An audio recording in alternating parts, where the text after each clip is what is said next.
Alright guys, thank you. you Gang, yeah. No, no.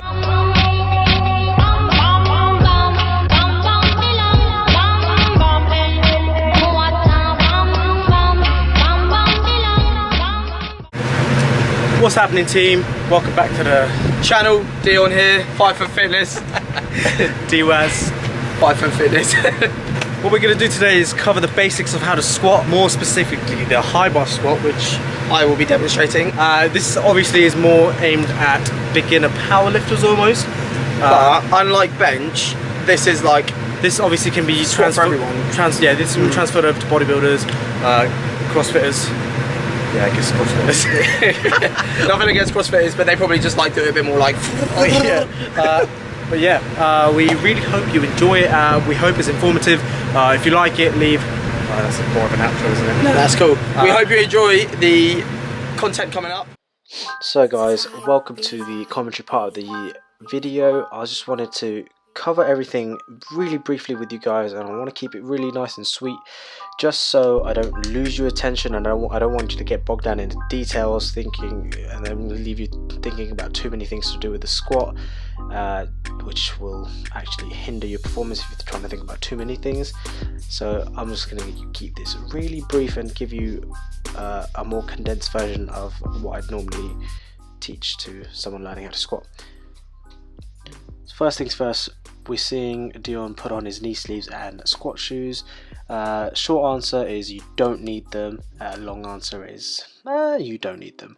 Anyway, this really comes down to personal preference or more longevity, I suppose, with the knee sleeves, because it does keep your knees warm and gives you the added stability.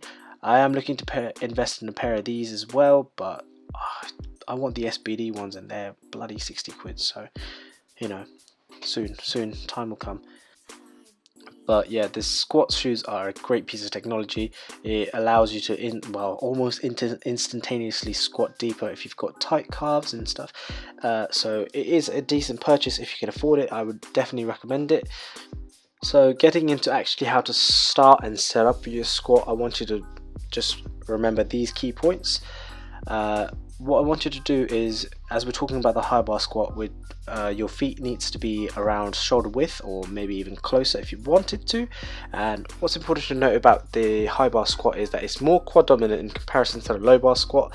The low bar squat's more of a glute and hamstring dominant movement.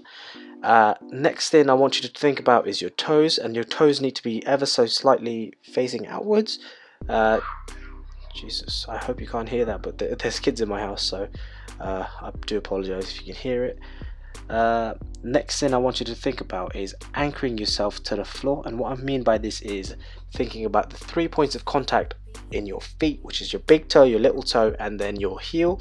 I want you to think of it as like a tripod almost, keeping you nice and secure to the floor. I feel like a lot of people don't touch up on it. Anyway, next thing I want you to do is think about bracing your core just before you start off your movement. So what I mean by that is taking a deep breath into your stomach and then holding that and then going down. When you start to squat, I want you to really have a controlled descent, just because this really hits you hard. This really helps you hammer in good form, and don't bounce out of the hole at the bottom, because that's when you start getting your bad form and your bad habits. And once you start to develop bad habits, it's really hard to get out of. So just don't make them at the start, and then you're good to go near the end, and your future self will thank you for it very, very, very much. And if you also watch Dion here, you can see him really actively trying to tense his glutes on the way up. So he's really driving through with his glutes, and this just helps to keep the glutes activated through the whole movement. So I've only got 2 more things to inform you guys about, and the first one is, which I should have included at the start of the video, but anyway, when you're placing the bar on your back, I want you to have your back nice and tight and tensed, just so you've got a nice shelf to get the bar onto, so you have a nice, more stable surface, so your squat's going to feel even better than if it was obviously unstable. And then the next thing is knee caving. If your knee caves in during the squat on the way up, this is really bad, but it's really easily treatable. What you can do, and what I've think helps quite a lot of people, that I help anyway, is I get them to do a bit of glute activation before starting squatting, and then after that I verbally tell them to drive their knees out. And what I mean by this is, just as you're coming up from the bottom of the squat, I just want you to actively try and drive your knees out, and this should hopefully keep your knees in line and not cave in. Right guys, we hope you enjoyed that video on the basics of how to squat. Let us know what you think, like, comment, give us your feedback. Yeah, let us know what you want us to do next. The options are limitless. We have a lot of exercises. The limit does not exist. It's all in your head. Alright. We'll wrap it up here. We hope you have enjoyed the videos. Let us know, as I said like 10 seconds ago, if you found it helpful, because it's good for us if we've if it's helpful. All we want to do is help people, and if it did help you, let us know. If it didn't help you, let us know. But like, comment, subscribe. And also, this is our gym. If you're ever in our area, hit us up and we'll hit up a session. Elitas. Perfect. Right guys, thank you very much for tuning in, and we'll see you. See you in the next one. Gang gang. Bam bam bam. I didn't even get it. Right.